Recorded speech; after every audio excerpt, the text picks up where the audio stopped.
Hi everyone, welcome to my new vlog. আজকের ভ্লগটা অনেক exciting কারণ আজকে আমার বাসায় for the very first time আমার ফুল ফ্যামিলি আসবে।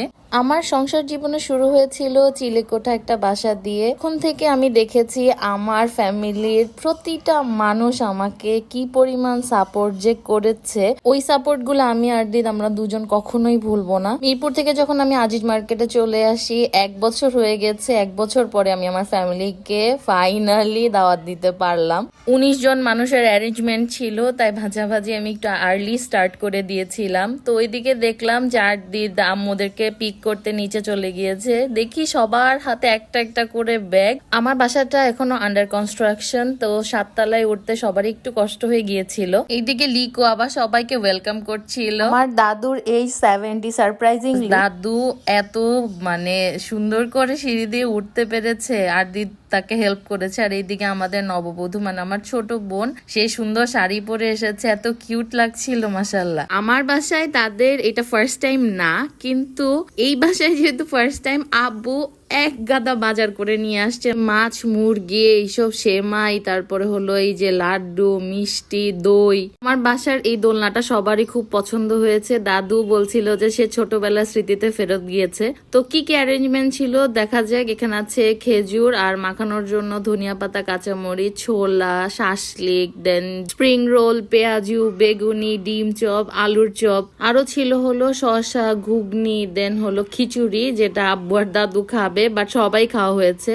আমার বাসায় কাঁচের জিনিস একটু কম আছে, আমি আস্তে আস্তে করে গুছাচ্ছি। তো আমি কি করেছি, এতগুলা মানুষের সার্ভ করার জন্য আমি সব ওয়ান টাইম জিনিসপত্র এনেছিলাম। জুসগুলো সার্ভ করেছিলাম হলো ওয়ান টাইম, যে জুসের গ্লাসগুলো আছে ওগুলোতে, আর ফয়েলের বক্সগুলো নিয়ে এসেছিলাম। তো ওগুলোতে আমি খাবারগুলো সার্ভ করেছিলাম। আপনারা চাইলে এই বুদ্ধি অ্যাপ্লাই করতে পারেন, তাহলে দেখবেন কি ক্লিনিং এর কোনো ঝামেলা থাকতেছে না। আমার 2 মামাই আসতে লেট করে, স্পেশালি ছোট মামা অনেক লেট করে। তো এইদিকে আবার আমার বড় মামা সুন্দর করে মুড়ি মাখাচ্ছিল, এটা তার খানদানি মাখানো। বড় মামার এই মুড়ি মাখানোটা লাস্টলি সবাই খুব ঠেসে ঠেসে খায় আর খেতে পারে না, তা ওইটা নিয়ে আমরা খুব মজা করি। আমাদের ফ্যামিলি সবাই আরদিদের হাতের চা খুব মজা পায়। তো আরদিদকে বলেছিল চা বানানোর জন্য, বাট আরদিদ এত মানুষের চা বানাতে কনফিউজ ফিল করছিল, দেন নীলাই আলটিমেটলি চাটা বানায়। তো সবাই এদিকে চা এনজয় করছে আর আড্ডা দিচ্ছে। বড় মামা এত মজার একটা তরমুজ এনেছে, আমরা ওইটাও খেয়েছি সবাই।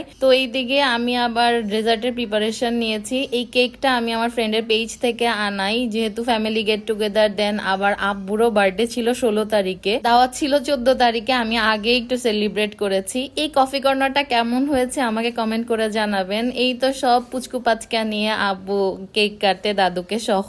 অনেকক্ষণ আড্ডা দেওয়ার পরে সবাই চলে যায়। লাস্টলি যেহেতু 9টা বেজে যাচ্ছিল, সেই দিন আবার আমি আমার মেঝো বোনটাকে রেখে দিই, ও আমাদের বাসায় নাইট স্টে করে। তো সবাইকে বিদায় দিয়ে দিচ্ছিলাম। 19 জনের অ্যারেঞ্জমেন্ট একা হাতে করা, এটা অনেক ডিফিকাল্ট একটা ব্যাপার ছিল। আর দিদ আর নুরজাহান আপু আমাকে অনেক সাপোর্ট করেছে। থ্যাংকস টু নুরজাহান আপু অ্যান্ড অলসো মাই স্বামী, সে তো অনেক সাপোর্ট করে অলওয়েজ। আমার বোন যেহেতু রাতে ছিল, তো এই জন্য ওর জন্য একটু ফ্রাইড রাইস করেছিলাম। আর পায়ে এই স্টিকারটা ইউজ করে আমার পায়ে প্রচুর ব্যথা হচ্ছিল। আলহামদুলিল্লাহ আমার বানানো সবগুলা ইফতার আইটেমই সবার কাছে অনেক ভালো লেগেছে, এটা শুনে আমি খুবই খুশি ছিলাম। দাদু আবার কি করেছে, যাওয়ার আগে দিয়ে আর দিদকে আমাকে হ্যান্ড ক্যাশ দিয়ে যায়, এটা নাকি দিতে হয় রিচুয়াল। এটা দাওয়াতে আমি আমার নানা, নানু আর আমার রুমি আম্মুকে অনেক মিস করেছি, স্পেশালি আমার নানু আর রুমি আম্মুকে। নানু আজকে বেঁচে থাকলে নানু আসলে অনেক খুশি হতো আমার বাসায় এসে। আমার ফ্যামিলির প্রতিটা মানুষকে অনেক অনেক থ্যাঙ্কস, তোমরা আমার বাসায় এসে আমাকে অনেক স্পেশাল ফিল করিয়েছো।